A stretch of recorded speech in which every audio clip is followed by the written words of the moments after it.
xildhibaano ku sugan magaalada Caabud Waaq ee gobolka Galgaduud ayaa waxa ay ka qayb galeen kulan ay soo qaban qaabisay hay'adda CRD oo markaasi looga hadlayay arinta nabadgelyada. wariyaha Soomaali Channel Maxamed Salaad ayaa warkan ka soo diray magaalada Caabud Waaq. xildhibaano ka tirsan baarlamaanka Soomaaliya oo ku sugnaa magaalada Caabud Waaq ayaa kulan ay uga hadlayeen nabadda gobolada dhexe ku qabtay degmada Caabud Waaq ee gobolka Galgaduud. kulankan oo ay fangareynaysay qarashka ku baxaya hay'adda CRD ayaa waxaa la isugu yeeray oo ka soo qayb galay odayaasha dhaqanka, ururada dhalinyarada, ururada haweenka, qurba joog, ganacsato iyo marti sharaf kale oo ku nool degmada Caabud Waaq.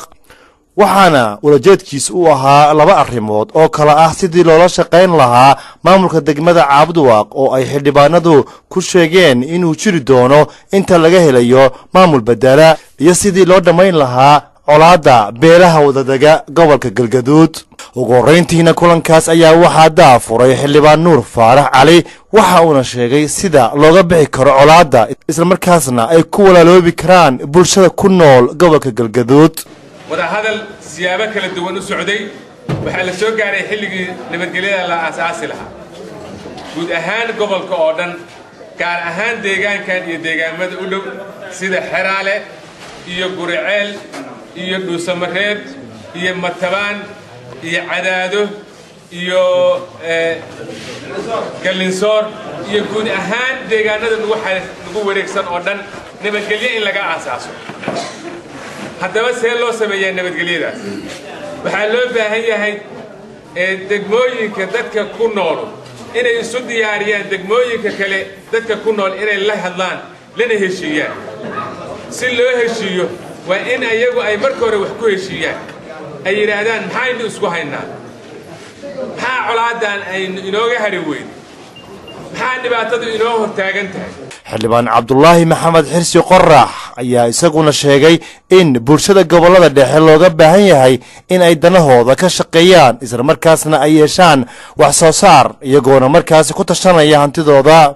shirkan sidii uu sheegay xildhibaan Nuur Faarax wuxuu ku saabsan yahay in lagu wada tashado.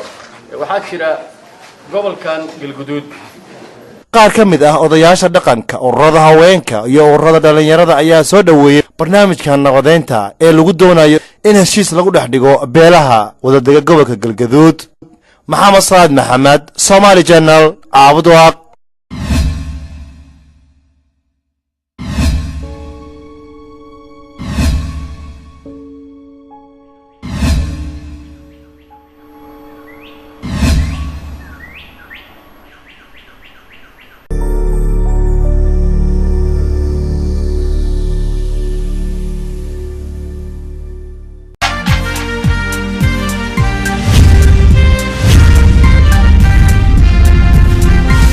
xildhibaano ku sugan magaalada Caabud Waaq ee gobolka Galgaduud ayaa waxa ay ka qayb galeen kulan ay soo qaban qaabisay hay'adda CRD oo markaasi looga hadlayay arinta nabadgelyada.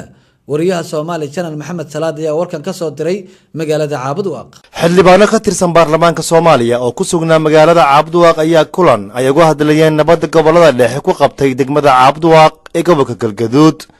kulankan oo ay fangareynaysay qarashka ku baxaya hay'adda CRD ayaa waxaa la isugu yeeray oo ka soo qayb galay odayaasha dhaqanka, ururada dhalinyarada, ururada haweenka, qurba joog, ganacsato iyo marti sharaf kale oo ku nool degmada Caabud Waaq. waxaana ulajeedkiisu u ahaa laba arrimood oo kala ah sidii loola shaqayn lahaa maamulka degmada Caabud Waaq oo ay xildhibaanadu ku sheegeen inuu jiri doono inta laga helayo maamul bedela iyo sidii loo dhamayn lahaa colaadda beelaha wadadaga gobolka Galgaduud. ugu horeyntiina kulankaas ayaa waxaa daafuray xildhibaan Nuur Faarax Cali waxa uuna sheegay sida looga bixi karo colaadda isla markaasna ay ku walaaloobi karaan bulshada ku nool gobolka Galgaduud.